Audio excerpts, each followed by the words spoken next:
인간의 진정한 행복을 언제 느낄 수 있을까요?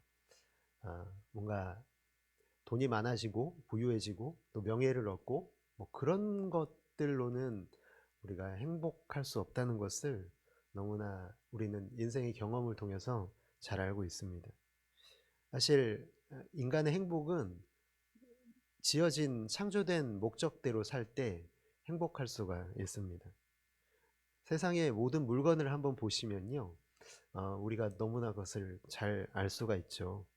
모든 물건에는요, 목적이 있습니다. 여러분이 지금 앉아 계시는 그 의자는 사람이 앉아줄 때의 의미가 있죠. 이 의자를 다른 용도로 사용하게 되면은 그렇게 목적대로 쓰임받지 못하는 것이기 때문에 의미가 없을 것입니다. 책상은 또 언제 의미가 있을까요? 책을 올려놓을 때에 의미가 있을 것입니다. 또 계속해서 이어가 보면은 책은 또 언제 의미가 있을까? 기록된 문자를 누군가가 읽어줄 때 그 책에 가지고 있는 목적을 이루는 것이기 때문에 의미가 있을 것입니다. 세상의 모든 것들은 하나님이 창조된 목적대로 쓰임받을 때 의미가 있도록 그리고 기쁨을 누리도록 그렇게 만들어진 것입니다.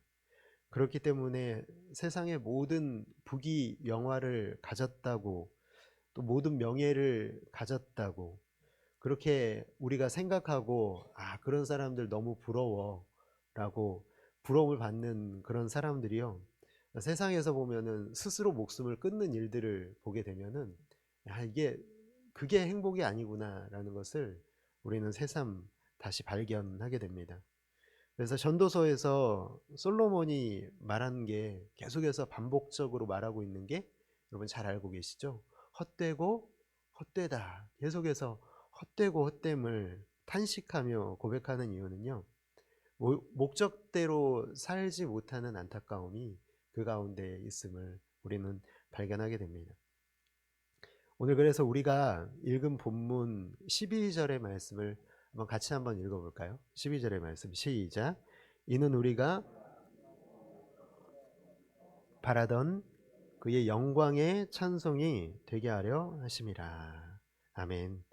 우리가 전부터 바래왔다 이렇게 되어 있죠. 전부터 늘 바라고 원해왔던 그게 뭐냐?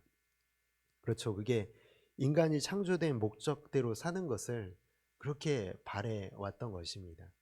그게 우리의 행복이니까 그렇게 살고 싶은데 그렇게 살지 못했던 것, 그것이 이제 완성이 되어졌다. 그런데 그 목적이 무엇이냐면요, 그의 영광의 찬송이 되게 하려 하심이라 이렇게 되어 있습니다. 근데 이 영광의 찬송이 되게 하려 하심이라 이 부분이요, 여기만 기록된 게 아니라요, 6절에도 되어 있고요, 14절에도 하나님의 영광을 찬송하게 하려 하심이라 이렇게 되어 있습니다. 그런데 표현이 비슷해 보이는데 약간 다르죠. 표현이 좀 오늘 우리가 읽은 12절의 말씀의 표현이 조금 다르게 되어 있는 것을 보게 됩니다. 그러니까 찬송이 된다는 것은 찬송을 한다보다 더 포괄적인 의미를 담고 있는 것을 보게 됩니다. 그러니까 하나님의 영광을 드러내는 행위를 넘어서서요, 그 찬송 그 존재 자체가 되고 있는 것을 우리에게 의미하고 있는 것이죠. 그러니까 하나님의 영광을 드러내는 사람은요, 그 존재 자체가 찬송이 되는 것입니다. 하나님의 영광을 드러내는 찬송으로 쓰임 받는다는 것이죠. 여러분, 웨스트민스터 소요리 문답 제1문 사람의 제일 되는 목적을 여러분 모두가 너무나 잘 알고 계실 것입니다. 답은 여러분 무엇이죠? 이 질문은 늘 다시 던지고 또 던져도요, 부족하지 않고요, 이 대답은 우리가 늘 기억하고 살아야 될 말씀인 줄 믿습니다. 그 답은 하나님을 영화롭게 하고 그분을 영원토록 즐거워하는 것입니다. 우리가 이 답을 너무나 잘 알고 있습니다. 그렇다면 여러분, 어떻게 하는 게 하나님의 영광을 드러내고 하나님의 영광의 찬송 그 존재 자체가 되어지는 것일까요? 여러분 한번 떠올려 보시면요. 한 미숙한 한 어린 아이, 너무나 어린 아이인데 이 어린 아이를 한번 떠올려 보시겠습니까? 그 아이가요 계속 자라는데 참 예쁘게 자라는 거예요. 이렇게 동네 어른들에게 인사도 잘하고 또 어려운 사람들을 보게 되면은 먼저 나서서 도와주고 친절을 베푸는, 참 누가 봐도 인사성도 밝고 누가 봐도 착한 이 아이. 동네 어른들이 아이를 칭찬하면서 이렇게 말하겠죠. 네 집 자식인지 몰라도 너무 너무 예쁘네. 어떻게 저렇게 저 아이의 부모님은 저렇게 자식을 잘 키우셨을까? 이런 칭찬을 분명히 하게 될 것입니다. 자녀가 아름답게 살면 그게 부모의 영광이 되는 것이죠. 여러분 우리도 하나님의 뜻대로 살아가서요. 사람들이, 우리의 주변 사람들이, 우리의 이웃들이 이렇게 고백할 수 있게 해야 됩니다. 뭐냐면 하나님 정말 살아계시는구나. 여러분을 보시면서 이웃들이 하나님이 정말 살아계신 걸 저분을 보니까 내가 알겠다라는 것, 그게 우리가 영광의 찬송이 된다는 의미입니다. 하나님 정말 살아계심은, 살아계신다는 고백은요 나의 어떠함이 아니라 내가 얼마나 훌륭한 믿음의 사람인지 드러나는 게 중요한 게 아니라요, 바로 나를 지으신 하나님이 얼마나 위대하신 분인가를 드러내는 데에 목적이 있다라는 것입니다. 하나님의 영광을 드러내는 것으로 내가 기뻐해야 되는 거예요. 내가 나 자신이 얼마나 훌륭한 존재인지를 드러내는 것으로 기뻐하는 게 아니라 영광의 찬송이 되는 사람은 하나님이 나 때문에 칭찬받으시는 걸 기뻐하는 사람이 된다는 거죠. 그게 바로 영광의 찬송이 되는 것의 의미입니다. 또 한 가지 목적은요, 우리가 좀 전에 살펴봤던 것처럼 하나님을 어떻게 영원토록, 언제까지요? 영원토록 즐거워하는 것입니다. 여기에는 우리가 절대로 이해하지 못할 단어가 포함이 되어 있는데요. 그게 뭐냐면 영원이라는 단어입니다. 사실 우리는 이 피조 세계에는 영원이라는 것이 없습니다. 이 피조 세계에는 나타났다가 사라지고 피었다가 져버립니다. 어제 식사를 마치고요, 이렇게 전주천 천변길을 이렇게 차를 타고 오는데 너무 벚꽃도 아름답게 피고 개나리도 아름답게 핀 것을 보고 감탄을 금치 못했습니다. 얼마나 예쁘고 고운지. 그런데 그 얘기를 하면서 동시에 우리 무슨 얘기를 했냐면, 우리 이제 전도사님들 목사님이랑 저거 2주 안에 진다.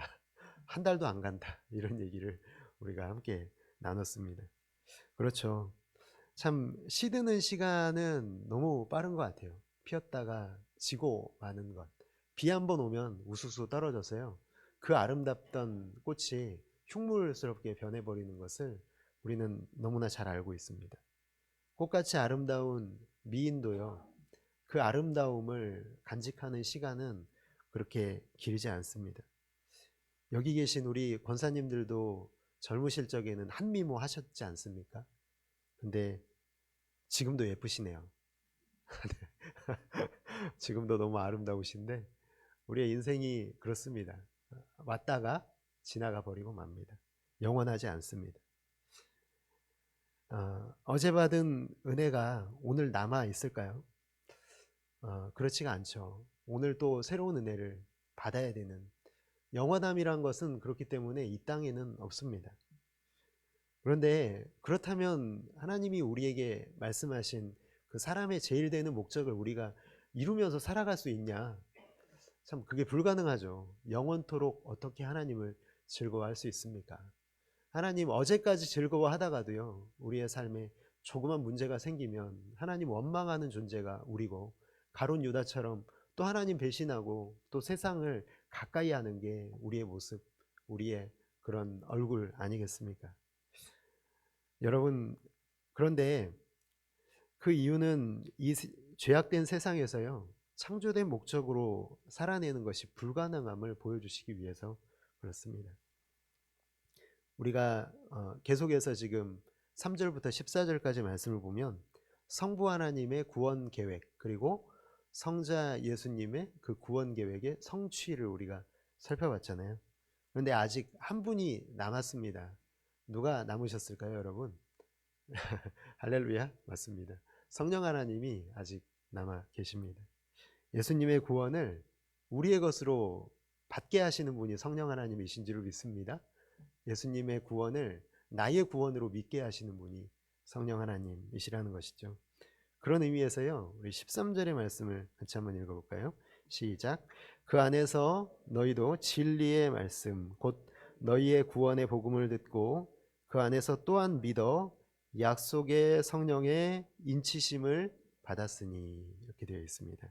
인치심에 해당하는 단어가 헬라어에서 스프라기조라는 단어를 사용하는데요. 이게 이제 서류에 찍힌 왕의 도장을 의미합니다. 그러니까 서류에 왕이 도장을 찍으면 그 문서는 누구의 효력이 나타나는 것입니까? 왕의 효력이 나타나는 거예요. 그러니까 왕이 도장 찍으면요, 그 서류는 변개할 수가 없습니다. 에스더서에서도 보면은 그 왕의 인장을 찍은 것을 물릴 수가, 왕 스스로도 물릴 수가 없었던 것을 여러분 잘 기억하시죠? 그런 것처럼 바로 도장을 찍었다라는 것은요, 이 문서는 왕이 작성한 것이기 때문에 이건 틀림없다라는 보증이라는 것입니다. 성령이 우리 안에 계신다는 것은요, 하나님이 도장을 우리에게 꽝 찍으신 겁니다. 우리 마음에 성령으로 도장을 찍으셨어요. 당신은, 너는 이제 내 것이다. 너를 해할 자가, 감히 건드릴 자가 없을 것이다 라는 그 보증을 우리에게 해주시고 계시는 것입니다. 14절도 같이 한번 읽어볼까요? 시작. 이는 우리 기업의 보증이 되사 그의 영광을 찬송하게 하려 하심이라. 아멘. 여기서도 성령님을 보증에 해당하는 헬라어 아르라본에 이렇게 비유하고 계신데요. 이게 보증금이라는 의미입니다. 보증금 여러분 많이 사용하시죠? 언제 사용하시나요? 네, 물건값을요, 미리 지불, 물건값의 일부를 미리 지불하는 거죠. 그 지불한 거는 이제 일부를 지불했기 때문에 아직 전부 내게 된 건 아니지만 그 물건은 장래에 확실하게 내 것이 될 게 확실하다는 의미를 갖고 있습니다. 그러니까 이 상품값은 반드시 지불할 것이기 때문에 누군가에게 줄 수 없다. 그런 의미인 것이죠. 여러분, 이 성령께서요, 바로 구원의 보증금이 되어 주신다는 의미입니다. 여러분 마음속에 성령이 계시면 여러분의 구원은 절대로 흔들리지 않는다라는 것이죠. 사랑하는 성도 여러분, 성도의 구원은요, 우리가 구원받았다, 하나님의 자녀라는 사실은 우리의 개인적인 감정이나 우리의 때로 우리가 넘어지는 그런 상태에 따라서 변경될 수가 없다라는 것을 분명히 말씀하고 있습니다. 성령께서 내주하시면 성령의 도장이 찍혀 있는 것이고, 성령께서 우리 안에 계시면 성령의 보증금이 지불된 상태이기 때문에 우리의 구원은 반드시 완성될 것임을 우리에게 말씀해 주고 계시는 것입니다. 여러분, 그래서 나의 실패가 결코 하나님의 실패일 수 없다는 사실을 여러분 꼭 기억하시기를 주님의 이름으로 축복합니다. 우리는 실패해도 하나님은 절대로 실패하지 않으십니다.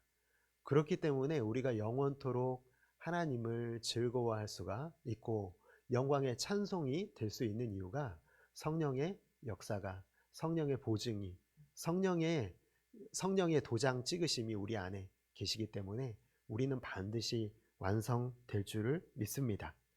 여러분, 마지막으로 이 말씀을 같이 읽고 마칠 건데요. 이 말씀을 성령께서 믿게 하시는 거예요. 바로 로마서 8장 38절 39절의 말씀, 너무나 잘 아시죠? 끊을 수 없다는 거예요. 절대로 끊을 수 없다. 누구의 사랑에서요? 그리스도의 사랑에서 끊을 수 없다는 것을 우리가 어떻게 믿어요? 우리는 늘 끊어지는 것을 경험했잖아요. 우리의 인생에 수없이 많은 끊어짐을 경험하고 또 우리는 넘어지고 실패했습니다. 그러나 여러분, 이제 우리가 이 사실을 믿을 수가 있는 것은요, 바로 성령께서 우리로 하여금 이 말씀을 믿을 수 있게 하시는 것입니다. 그리스도의 사랑은 끊어지지 않는다라는 것이요, 어떤 것도 우리를 끊을 수 없다라는 것을 오늘 우리에게 확실한 보증으로 성령께서 우리를 인도해 가고 계십니다. 우리가 고장나도 우리를 끌고서라도 반드시 그 목적지까지 데리고 가시는 그 성령의 역사는 우리에게 얼마나 감사와 위로가 되는지 모릅니다. 우리 마지막으로 한번 로마서 8장 38절 39절 말씀 같이 읽고 마치도록 하겠습니다. 시작. 내가 확신하노니 사망이나 생명이나 천사들이나 권세자들이나 현재일이나 장래일이나 능력이나 높음이나 깊음이나 다른 어떤 피조물이라도 우리를 우리 주 그리스도 예수 안에 있는 하나님의 사랑에서 끊을 수 없으리라. 아멘.